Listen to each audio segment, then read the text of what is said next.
Hello बच्चों, क्या हालचाल। उम्मीद करते हैं सभी लोग मस्त होंगे, स्वस्थ होंगे और अपने पढ़ाई लिखाई में बिल्कुल व्यस्त नहीं होंगे।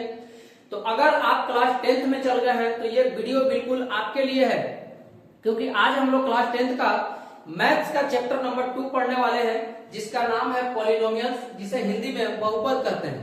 हिंदी में इसका बहुपद नाम है। और इस चैप्टर को क्लास 9th में आप लोगों ने बिल्कुल अच्छा से पढ़ा होगा।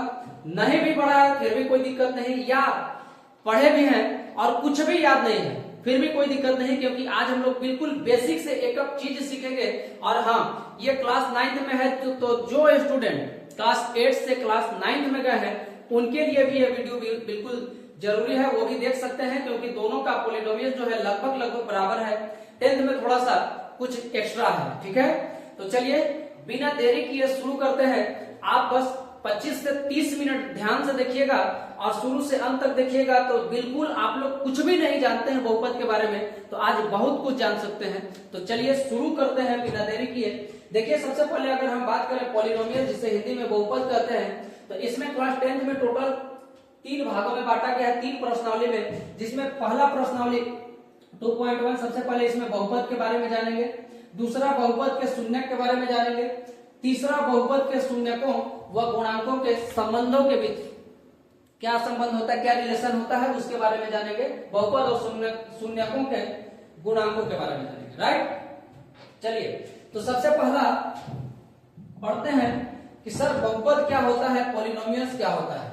क्या होता है पॉलिनोमियल्स, किसे कहते हैं पॉलिनोमियल्स, किसे कहते हैं बहुपद, कैसा दिखता है, गोरा दिखता है, काला दिखता है, उजला दिखता है, नाटा दिखता है, बौना दिखता है, कैसा दिखता है, ठीक है। तो ऐसा बिल्कुल नहीं दिखता है जैसा आप सोच रहे हैं। आइए शुरू करते हैं। सर बहुपद क्या होता है, तो ध्यान से सुनेंगे कि कोई भी ऐसा बीजीय व्यंजक, ऐसा अलजेब्रिक एक्सप्रेशन जिसमें चर की घात एक पूर्ण संख्या हो, वो बहुपद कहलाता है। क्या बोले, ऐसा बीजीय व्यंजक जिसमें चर की घात एक पूर्ण संख्या हो, उसे ही क्या कहते हैं, बहुपद कहते हैं। जैसे आपके सामने एक एग्जांपल लिख रहे हैं कि sir x² plus 7x plus 12 क्या एक बहुपद है, बिल्कुल है, क्योंकि जो इसमें चर संख्या है उसका घात पूर्ण संख्या है, तो ये बहुपद कहलाएगा।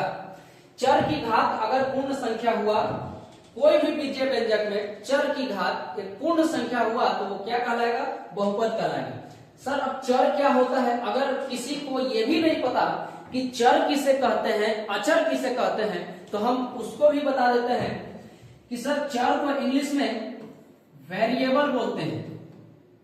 क्या बोलते हैं, वेरिएबल बोलते हैं, हिंदी में चर बोलते हैं। ये क्या होता है, तो जितने भी आप लोग लेटर लिखते हैं ABCD, ABC dot dot dot XYZ, ये सभी चर हैं। ये सभी क्या है, चर संख्या है। इनका वैल्यू कभी भी फिक्स नहीं होता है, इनका वैल्यू कभी भी फिक्स नहीं होता है, ये बदलते रहते हैं, ठीक है। जैसे आप रंग बदलते हैं या आपके दोस्त आपके साथ रंग बदलते हैं, उसी प्रकार इसका भी रंग बदलते रहता है, ये भी फिक्स नहीं होता है, ठीक है। ये बेवफा है, समझ लीजिए क्या है, बेवफा है। आगे बात करते हैं दूसरा, कांस्टेंट। कांस्टेंट हिंदी में इसे बोलते हैं भाई अचर। हिंदी में क्या बोलेंगे, अचर।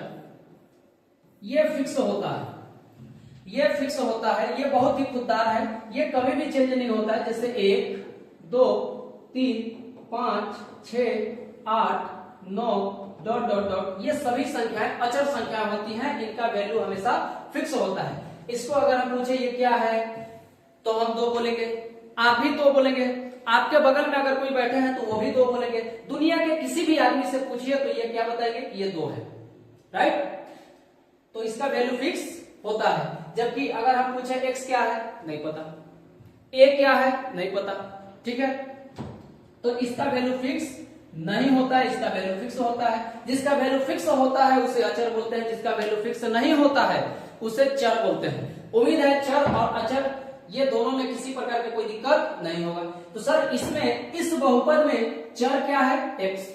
इस बहुपद में चर क्या है, x, और x का घात कितना है, x का यहाँ घात 2 है, x का यहाँ घात 1 है, तो 2 और 1 है। इसमें कभी भी ध्यान से सुनना कि इसमें चर का घात मतलब x का घात 2 है, x का घात 1 है, क्या ये दशमलव में है, इसमें चर का घात दशमलव में है नहीं, रूट में है नहीं, बट्टा में है नहीं, तो ये क्या हुआ, बहुपद हुआ। क्योंकि बहुपद कहते ही उसे हैं जिसमें चर का घात एक पूर्ण संख्या हो। अगर ये भी नहीं पता कि पूर्ण संख्या किसे कहते हैं तो ध्यान से सुन लीजिए, 0 से इनफिनाइट तक के जितने भी नंबर होते हैं वो सभी संख्याएं पूर्ण संख्या होते हैं। राइट, उम्मीद है कि ये पता होगा, लेकिन नहीं पता है फिर भी सुन लीजिए कि 0 से इनफिनाइट तक के जितने भी नंबर होते हैं उसे पूर्ण संख्या कहते हैं। तो बहुपद कब माना जाएगा, जब चर का घात एक पूर्ण संख्या हो। चर का घात हमेशा ही क्या हो, पूर्ण संख्या हो। मतलब सर x का घात यहाँ 2 है, 1 है, तो ये बहुपद कहलाएगा। अगर x का घात अगर यहाँ दशमलव में होता या रूट में होता या बट्टा में होता तो क्या ये बहुपद होता, बिल्कुल नहीं होता भाई, इसे हम लोग बहुपद नहीं कहेंगे। जैसे सर एग्जांपल दे दीजिए, जैसे हम आपसे पूछें कि रूट x प्लस 2 क्या ये बहुपद है, हम आपसे पूछेंगे x का पावर 1/3 प्लस y प्लस 5 क्या ये बहुपद है, बताइए। तो हम बोलेंगे सर ये तो बहुपद है लेकिन ये बहुपद नहीं है, क्योंकि इसमें चर का घात क्या है, पूर्ण संख्या नहीं है। चर का घात पूर्ण संख्या नहीं है। इसमें भी सर चर का घात 1/3 है, ये भी पूर्ण संख्या नहीं है, तो ये भी बहुपद नहीं है। क्लियर, बहुपद पहचान लेंगे किसे बहुपद कहते हैं, किसे बहुपद, कौन बहुपद होगा, कौन सा बहुपद नहीं होगा। यहां तक किसी को कोई दिक्कत नहीं होगा। बढ़ते हैं आगे, इसके बाद कुछ टर्म और आते हैं, उसके बारे में भी हम डिस्कस कर देते हैं। कौन सा टर्म सर, सबसे पहला बात आता है कि सर जी टर्म किसे बोलते हैं, नाम ही टर्म है इंग्लिश में, हिंदी में बोलते हैं पद। हिंदी में क्या बोलते हैं दोस्त, पद बोलते हैं। टर्म क्या होता है, पद क्या होता है सर, आज तक नहीं सीखे, क्या होता है पद, बताइए। तो ध्यान से सुनिए, ये बहुपद आपको दिखाई दे रहा है। जहां भी हम लोग कुछ भी सोल्व करेंगे इसी एग्जांपल को लेकर के पूरा बहुपद खत्म कर देंगे, किसी प्रकार का कोई दिक्कत नहीं होगा। जैसे आप ये बहुपद देख रहे हैं, सर इसमें कितने पद है, आप बताओ इसमें कितने पद है। तो सर x², देखिए पद जो होता है वो हमेशा प्लस और माइनस से डिसाइड होता है। पद जो होता है वो हमेशा प्लस और माइनस से डिसाइड होता है। तो सर यहाँ प्लस है, यहाँ प्लस है, ठीक। तो ये x² एक पद है, 7x ये भी एक पद है, 12 ये भी एक पद है। तो कुल मिला के इसमें कितने पद हुए, 1 2 3, 1 2 3। तो ये क्या कहलाएंगे, पद कहलाएंगे। क्या कहलाएंगे दोस्त, पद कहलाएंगे। राइट, किसी को कोई प्रॉब्लम, तो समझ गए पद क्या होता है। जैसे x² इसमें क्या है, एक पद है, 7x ये भी पद है, 12 ये भी पद है, और इसी प्रकार से आगे भी होते रहेंगे। ये सब क्या कहलाएंगे, पद कहलाएंगे। अगर पावर 3 है वो भी पद है, x का पावर 3 ये भी पद है, x का पावर 5 वो भी पद है। तो पद आप लोग समझ गए होंगे, यहां तक किसी को कोई दिक्कत नहीं होगा। इसके बाद आता है कि सर हम लोगों ने वेरिएबल देख लिया, चर किसे कहते हैं, कांस्टेंट देख लिया, अचर किसे कहते हैं, टर्म देख लिए। अगला चौथा चीज जो आता है जिसका नाम है डिग्री। क्या नाम है, डिग्री, जिसे हिंदी में क्या बोलते हैं मेरे भाई, घात। हिंदी में क्या बोलोगे, घात बोलोगे। क्या होता है घात, किसे कहते हैं घात, घात क्या होता है, हमेशा घात आता है भाई, ध्यान से सुनना। हम इसी बहुपद में चलते हैं। सर इस बहुपद का अगर हम पूछे घात बताइए, डिग्री बताइए, इस बहुपद का डिग्री क्या होगा, घात क्या होगा, तो ध्यान से सुनेंगे। चर संख्या का अधिकतम पावर ही घात कहलाता है। चर संख्या का किसी भी बहुपद में चर का अधिकतम पावर ही क्या कहलाता है, घात कहलाता है। जैसे ये आपके पास एक बहुपद है, इसमें चर संख्या x है, x का हाईएस्ट घात ढूंढिए, हाईएस्ट पावर ढूंढिए। हाईएस्ट का मतलब सबसे ज्यादा, सबसे ज्यादा। सर x का घात 2 है, x का घात यहाँ 1 है, हाईएस्ट घात कितना है, 2 है, तो इसमें डिग्री कितना होगा, 2 होगा। इसका घात कितना होगा, 2 होगा। हम आपसे एक और एग्जांपल लेते हैं, ध्यान से सुनिएगा। सर क्या अगर ऐसा रहा तो 3x के power 3x³ plus 4x² plus 7x plus 5, इसका आप घात बताइए, डिग्री बताइए, क्या होगा घात, क्या होगा बताइए, इसका घात बताइए। तो इसमें चर का हाईएस्ट पावर, x का हाईएस्ट पावर कितना है, 3, इधर हाईएस्ट नहीं है, हाईएस्ट कितना, सबसे ज्यादा पावर कितना है, 3 है, तो इसका घात क्या हो जाएगा, 3 हो जाएगा। इसका घात क्या हो जाएगा दोस्त, 3 हो जाएगा। बोलिए बात आई समझ में कि नहीं आई, हाँ या ना बोलिए। किसी को कोई दिक्कत, एनीबॉडी, किसी को, चाहे वो जीवित बॉडी हो या मृत बॉडी क्यों ना हो, अगर समझ में आया है तो बताइए। जहां बैठे हैं वहीं बोलिए हाँ या ना। राइट, आगे बढ़ते हैं सर बहुपद। अब बहुपद के थोड़ा सा टाइप के बारे में जान लेते हैं। बहुपद के प्रकार, कितने प्रकार के बहुपद होते हैं, राइट? ठीक है, अगर हम आपसे पूछे यही आइए सबसे पहले एक चीज और जान लेते हैं कि सर इसमें टोटल कितने पद हैं? 1 2 3। इस बहुपद में कितने पद हैं? 1 2 3, 3 पद हैं। तो इसे 3 पद में बहुपद बोलेंगे। ये कितने पद में बहुपद है? 3 पद में। कितने पद में? 3 पद में। तो इसे त्रिपदी बहुपद बोलेंगे, 1 2 और 1 3। इसमें कितने पद हैं? आप बताइए, अभी बताए पद किसे कहते हैं? इसमें कितने पद हैं? आप चाहो तो इसको एक काम करो, सुनो, इसको माइनस कर लो, इसको माइनस कर लो, बताइए इसमें कितने पद हैं? तो सर प्लस हो माइनस हो उससे कोई मतलब नहीं, 1 2 3 4। इसमें कुल मिलाकर कितने पद हैं? 4 पद हैं। इसमें कितने पद हैं? 4 पद हैं। किसी को कोई दिक्कत है तो बताइए, जल्दी बताइए, किसी को कोई प्रॉब्लम? उम्मीद है नहीं होगा। पढ़ते हैं आगे। तो सर आप चर जान लिए, अचर जान लिए, पद जान लिए, घात जान लिए, और कौन सा बहुपद कितने पद में है वो भी पता कर लेंगे आप। इसमें भी किसी प्रकार का कोई दिक्कत नहीं होगा। जैसे ये 3 पद में बहुपद है, ये 4 पद में बहुपद है। हम आपसे बोले सर x² प्लस 4 ये कितने पद में बहुपद है? तो ये द्विपद बहुपद है, क्योंकि इसमें कुल 2 पद हैं। x² एक पद, 4 एक पद, तो ये कितने पद में बहुपद है? 2 पद में बहुपद है। किसी को कोई प्रॉब्लम? उम्मीद है नहीं दिक्कत होगा। बढ़ते हैं आगे और थोड़ा सा कुछ जानने का कोशिश करते हैं। आपके पास कुछ बहुपद लिख रहे हैं और उसको बताना है कि डिग्री के आधार पर बहुपद कैसे बांटे जाते हैं, ठीक है? तो सबसे पहले आपके पास एक बहुपद है 5। क्या 5 एक बहुपद है? बोलेंगे हाँ बिल्कुल बहुपद है। इस बहुपद का क्या नाम है वो भी बताइए। सर x+2 क्या ये बहुपद है? बिल्कुल है, क्योंकि बहुपद 1 पद में भी हो सकते हैं, 2 पद में भी हो सकते हैं, 3 पद में भी हो सकते हैं, 4 पद में भी हो सकते हैं। कितना हो पद में बहुपद हो सकते हैं, किसी को कोई प्रॉब्लम इसमें नहीं होना चाहिए, right? Sir x² plus 7x plus 12 ये अभी हम एग्जाम्पल में लिए थे, क्या एक बहुपद है? बिल्कुल है सर। अगर x³ plus 4x plus 5x plus 7 क्या एक बहुपद है? बिल्कुल है। तो सर इसका नाम क्या होता है? ध्यान से सुनना। इसमें डिग्री कितना होगा? इसमें डिग्री कितना होगा? इसमें डिग्री कितना होगा? डिग्री बताइए। तो सर कहेंगे आप इसमें तो चर है ही नहीं। भाई चर है, थोड़ा सा नजर को बदल लो दिख जाएंगे। चर है, क्या हम इसको 5x के पावर 0 लिख सकते हैं? बोलो हाँ या नहीं। दिमाग का ढक्कन खुला कि नहीं? क्या इसे हम 5x के पावर 0 लिख सकते हैं? बिल्कुल लिख सकते हैं, क्योंकि किसी भी संख्या का पावर 0 होगा, किसी भी संख्या का पावर 0 होगा, वैल्यू कितना बनेगा? 1। तो ये 1 के बराबर हो गया, 1 × 5 5। तो अगर पावर 0 हो तो नहीं लिखा जाता है, अच्छा नहीं लगता है, सुंदर नहीं लगता है। हमेशा सुंदर दिखना चाहिए, जो दिखता है वही दिखता है, इस बात को याद रखिएगा। तो इसमें डिग्री कितना हुआ? 0। इसमें डिग्री कितना हुआ? आप कहोगे 0। सर इसमें डिग्री कितना हुआ ये तो बताइए मेरे भाई, ये बताइए कि इसमें डिग्री कितना हुआ। तो इसमें चर का हाईएस्ट घात कितना है? 1। इसमें डिग्री कितना होगा? 1। इसमें डिग्री कितना होगा? इस बहुपद में कितने डिग्री है बताइए? तो चर का यानी x का हाईएस्ट घात 2 है, तो इसमें डिग्री कितने होंगे? 2 होंगे। इसमें बात करते हैं, इसमें डिग्री कितना होगा? कितना होगा भाई? तो x का हाईएस्ट घात 3 है, तो इसमें डिग्री कितना होगा? 3 होगा।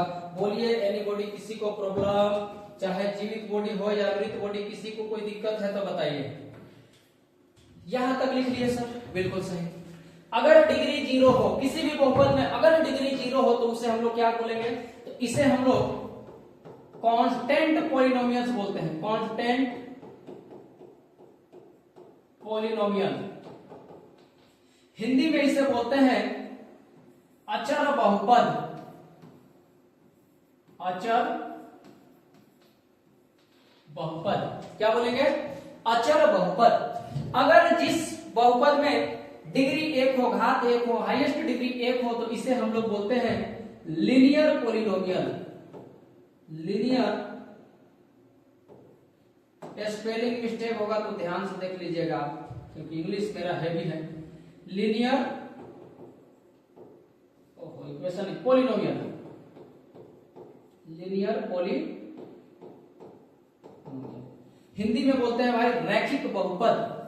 हिंदी में क्या बोलोगे? रैखिक बहुपद। रैखिक बहुपद जिस बहुपद में हाईएस्ट घात एक हो, चर का हाईएस्ट घात एक हो, जिसका डिग्री एक हो, उसे हम लोग रैखिक बहुपद बोलते हैं। जिसमें डिग्री हाईएस्ट 2 होगा उसे बोलते हैं क्वाड्रेटिक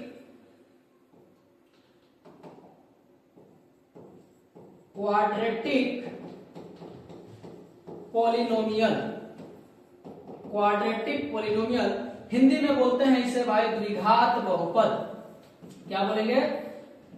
द्विघात बहुपद। नाम में ही छुपा है, द्वि मतलब दो, घात मतलब पावर। जिसमें 2 घात हो उसे हम लोग क्या बोलते हैं? द्विघात बहुपद बोलते हैं। सर अगर डिग्री 3 हुआ तो इसे बोलते हैं क्यूबिक पॉलिनोमियल।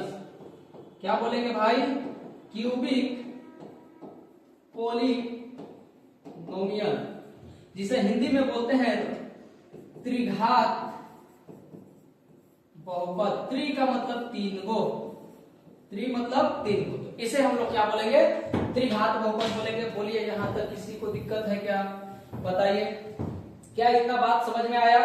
रैखिक बहुपद किसे कहेंगे, अचर बहुपद किसे कहेंगे, द्विघात बहुपद किसे कहेंगे और त्रिघात बहुपद किसे कहेंगे? बोलिए यहां तक बात समझ में आई? उम्मीद है कि यहां तक बात समझ में आया होगा। बिल्कुल अच्छे से सीखेंगे। हेलो हेलो हेलो, कहां? इधर ध्यान दो, नजर बोर्ड पे होना चाहिए, इधर उधर नजर नहीं भटकाना है भाई। आगे चलते हैं और आगे बढ़ते हैं। अच्छा एक चीज और इसमें हम बता दें, ध्यान से सुनिएगा। आगे हम लोग को क्या ज्ञात करना है? जीरो ऑफ पॉलिनोमियल्स, बहुपद के शून्यक। शून्यक क्या होते हैं सर? अब ये शून्यक क्या हुआ? क्या है शून्यक? इसके बारे में भी जानेंगे, ध्यान से सुनना। सर सबसे पहले यही आते हैं, चलिए इसको बात सबसे पहले इसी को देखते हैं, ठीक है? क्या होता है शून्यक? आइए फिर से वही एग्जांपल कि आपके सामने एक बहुपद है x² प्लस 7x प्लस 12। इसको हम लोग ऐसे लिखते हैं p of x। p of x का मतलब होता है polynomial of x। Polynomial of x, ठीक है? यहाँ x है तो यहाँ x लिखेंगे, ठीक है? Polynomial of x। तो शून्य किसे कहते हैं? x का वह मान जिस मान को इस बहुपद में रखने पर पूरा बहुपद 0 बन जाए, वही आपका शून्य कहलाता है। क्या बोले? x का वह मान जिस मान को इस बहुपद में रखने पर, अर्थात x के जगह पे रखने पर पूरा बहुपद 0 बन जाए, उसे ही हम लोग क्या कहते हैं? शून्य कहते हैं। बोलिए बात समझ में आई या नहीं? हाँ या ना बताइए। क्या बात समझ में आई? उम्मीद है यहां तक समझ में आया होगा, किसी को कोई दिक्कत नहीं होगा। क्या बोले सर? शून्य किसे कहते हैं? x का वह मान जिसे इस बहुपद में रखने पर पूरा बहुपद 0 बन जाए, उसे ही हम लोग क्या कहते हैं? शून्य कहते हैं। सर कैसे पता पड़ेगा? आइए छोटा सा एग्जांपल लेते हैं। जैसे आपके सामने है सर x 2x माइनस 4, इसका आप शून्य बताइए। इसका शून्य बताइए, राइट? इसका शून्य क्या होगा? इसका शून्य क्या होगा सर? तो सर x का वह मान जिसे इस x के जगह पे रखने पर ये 0 बन जाए, शून्य कहलाएगा। तो x के जगह आप 2 रख दीजिए। अगर x के जगह 2 रखते हैं तो 2 इंटू एक्स के जगह 2 माइनस 4, 2 दूनी 4, 4 में से 4 घटेगा, 0 बन गया। अरे बोलो 0 बना कि नहीं बना? तो 2 इसका क्या हुआ? शून्य हुआ। अगर पूछेंगे 2x माइनस 4 का शून्य बताइए, तो शून्य का आपका क्या हुआ? 2 हुआ, क्योंकि 2 रखने पर पूरा बहुपद क्या बन गया? 0 बन गया। तो इसका शून्य क्या होगा? 2 होगा। हाँ या ना? किसी को प्रॉब्लम है तो बताइए, हाँ या ना?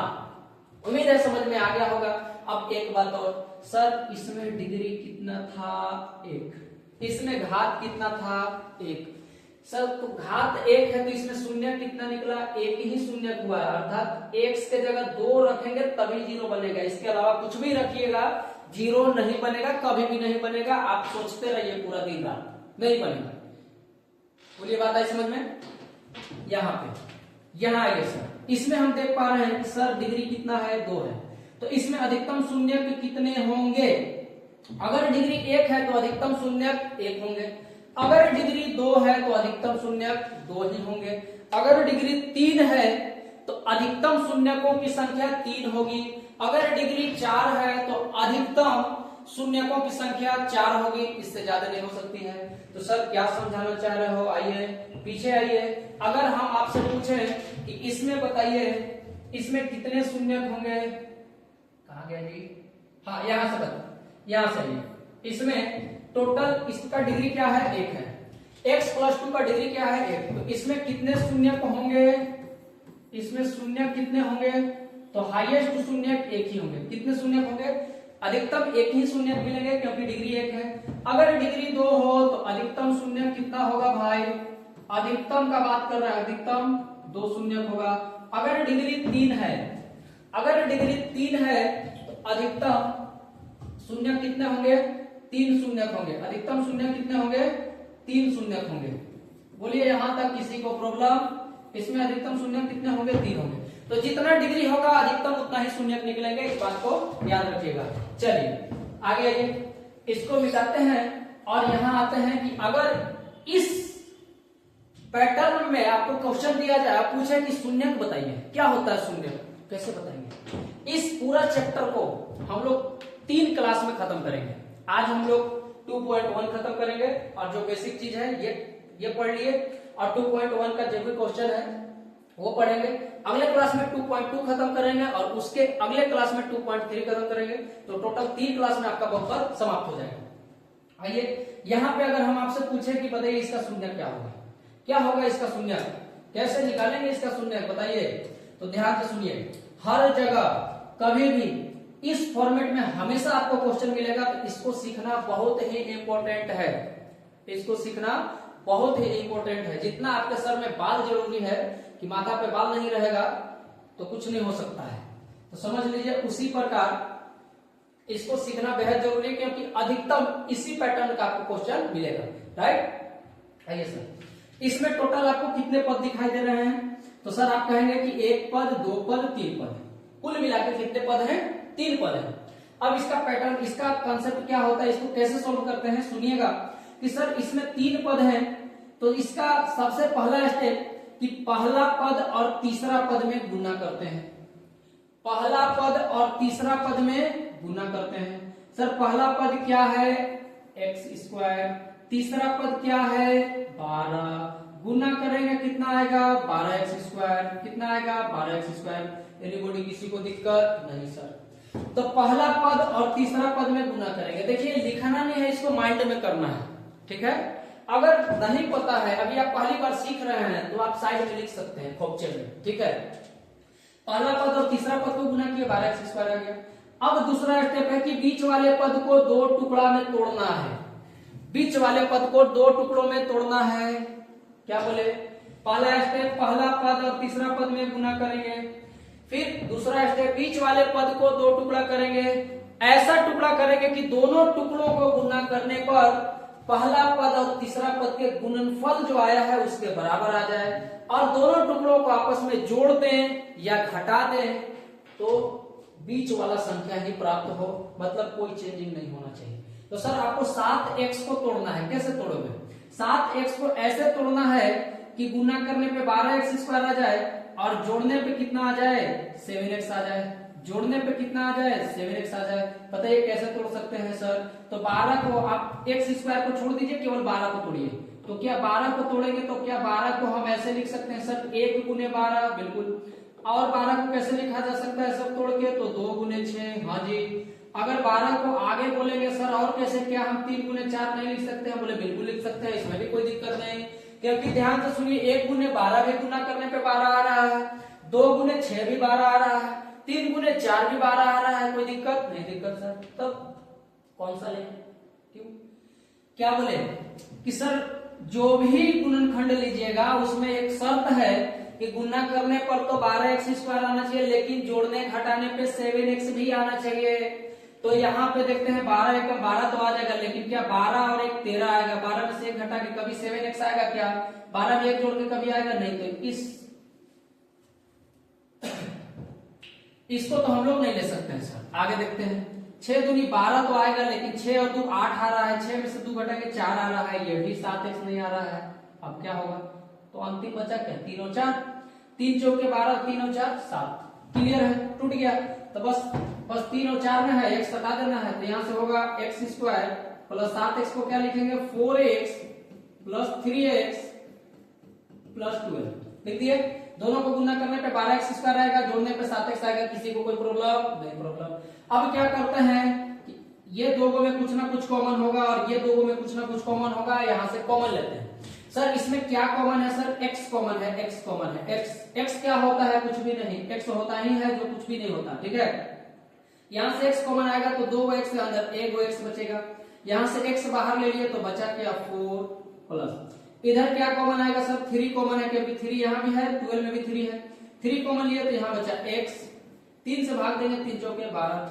बोलिए यहाँ तक किसी को कोई दिक्कत है तो बताइए। इसको सीखना ही पड़ेगा क्योंकि ये क्वेश्चन आएगा ही आएगा एग्जाम में। अब यहाँ से काम करेंगे। देखिए एक चीज और कि आपका बहुपद ये जो गुणनखंड आप कर रहे हैं ये सही जा रहा है कि नहीं, सही बना है कि नहीं, ये पहचानने का तरीका है कि जब भी आप कॉमन लीजिएगा तो हमेशा जो ब्रैकेट में वैल्यू आएगा वो हमेशा सेम होगा। दोनों ब्रैकेट में वैल्यू क्या होंगे? सेम होंगे, तभी जाकर के ये सही मान्य होगा, अन्यथा गलत है भाई। अगर सही नहीं आ रहा है, दोनों का सेम नहीं आ रहा है तो ये गलत है। सही आया है x + 4 मतलब बिल्कुल सही है। अब क्या करेंगे? देखिए प्लस यहाँ है, x + 4 इधर भी, x + 4 इधर भी, तो x + 4 कॉमन लेंगे। x + 4 कॉमन लिए तो यहाँ बचा क्या? x प्लस यहाँ क्या बचा? 3। तो ये इसका गुणनखंड हो गया। इसे हम लोग गुणनखंड बोलते हैं। अभी शून्य नहीं निकला है, इसे क्या बोलते हैं? गुणनखंड, फैक्टर। अगर आपसे बोलता कि इसका गुणनखंड बताइए तो गुणनखंड क्या होता है? x + 4 और x + 3। दो गुणनखंड होते हैं, x + 4 और x + 3। लेकिन हमसे पूछा क्या? शून्य। हम क्या निकाल रहे हैं? शून्य निकाल रहे हैं। तो शून्य कितना होगा दोस्त? इसका शून्य क्या हो जाएगा? दोनों को 0 के बराबर कर दीजिए, x + 4 को भी 0 के बराबर कर दीजिए और x + 3 को भी 0 के बराबर कर दीजिए। तो यहां से x का मान +4 इधर जाएगा तो -4, यहां से x का मान +3 इधर जाएगा -3। तो अतः शून्य क्या हुआ?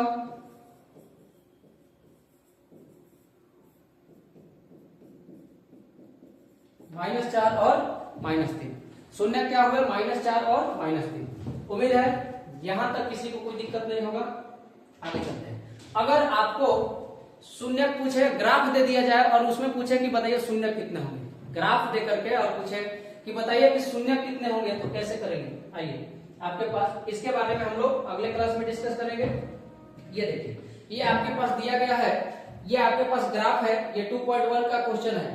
इतना ही क्वेश्चन है 2.1 में, और एक क्वेश्चन यहाँ से आएगा ही, किसी न 6 में से कोई ना कोई एक ग्राफ आएगा है, या फिर चेंज भी करके दे देगा तो आप बिल्कुल बना सकते हैं। ध्यान दीजिएगा, इसको पढ़ने की जरूरत नहीं। बोला है कि किसी बहुपद पॉलिनोमियल ऑफ x के लिए y = px का ग्राफ नीचे आकृति 2.10 में दिया है। प्रत्येक स्थिति में पॉलिनोमियल ऑफ x के शून्यकों की संख्या ज्ञात कीजिए।